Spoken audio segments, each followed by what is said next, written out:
जसं मी म्हटलं होतं की या डिझायनर ब्लाऊजवरती काय काय काम करायला लागतं आम्हाला, तर हे बघा इथे बॅक पार्ट जोडल्यानंतर जो छोटासा गळा होता क्लायंटला नको होता तो आम्हाला काढायसाठी ते टक्स करावे लागलेले आहे, सेंटर पकडावं लागलेलं आहे. आणि टक्स इथे मारल्यानंतर पुन्हा गळा कटिंग करताना सुद्धा इथे मध्ये जे कटिंगमध्ये ते हे बिट्स येतात तिथं कैची खराब होते, कैचीला कट जातो. गळा कटिंग केल्यानंतर सुद्धा बघा हे जे बॉर्डरला राहिलेले स्टोन आहेत ते काढावे लागतील. या साईडला सुद्धा आहेत, कारण याच्यावरून मशीन चालवणं म्हणजे शक्यच नाही आणि कुठेच येणार नाहीत. आता हे करताना किंवा काढताना ब्लाऊज घेताना क्लायंटचं म्हणणं असं होतं की हे स्टोन तुम्ही काढा ना ताई आणि गळ्याला मला लावून द्या. आता कसे ते स्टोन काढून आम्ही लावणार नाही का, ते एवढे चिटकलेले असतात आणि ते पुन्हा चिटकवत बसलं आणि तेवढे ते इथपर्यंत गळ्याचे होते 6-6.5 पर्यंत. हा गळा आहे 10-10.5चा.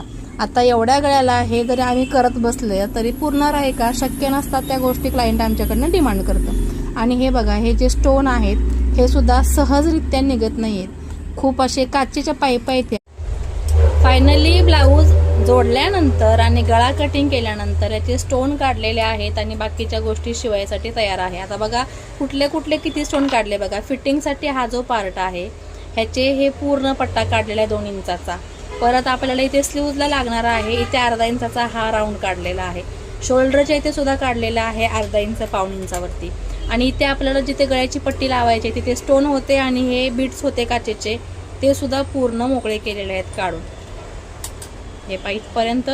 आणि या साईडच्या इकडे या हा पार्ट फिटिंगचा. आता ही टक्सचा पार्ट आहे ते त्यांनी डायमंड दिलेले नाहीत असते तर आम्हाला ते काढावे लागले असते.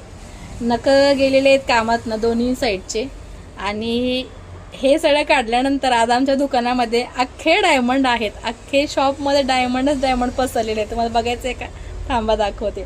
म्हणजे हे काम वाढलेलं आहे ते वेगळंच. आणि एवढ्या वेळामध्ये दुसरा ब्लाऊज एखादा शिवून झाला असता तोही राहिलेला आहे. म्हणजे हा ब्लाऊज शिवणं कितीला पडतं ते तुम्हीच सांग. हे बघा जिकडे बघाल तिकडे आज स्टोन आहेत, काचा कुचा सगळे आहेत, नुसतेच डायमंड भर पसरलेले आहेत शॉपमध्ये.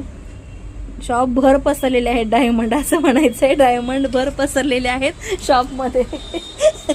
उलटा हो गया येतो. हे बघा एवढे सगळे हे कुठल्या कुठे पडलेल्या गोष्टी आहेत ते सुद्धा क्लीन करणं आलं.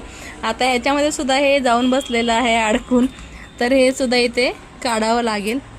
कारण हे जर एखादं काचेचा मणी किंवा काचेचा पाईप जर आला मशीनमध्ये तर पुन्हा ते तिथं सुई तुटायची, सेटिंग हलायचं, शटल खराब व्हायचं. हे बघा म्हणजे एकामागे किती कामं वाढतात, अशी कामं हातात घेतल्यानंतर तुमच्या लक्षात एकंदरीत आलं असेल.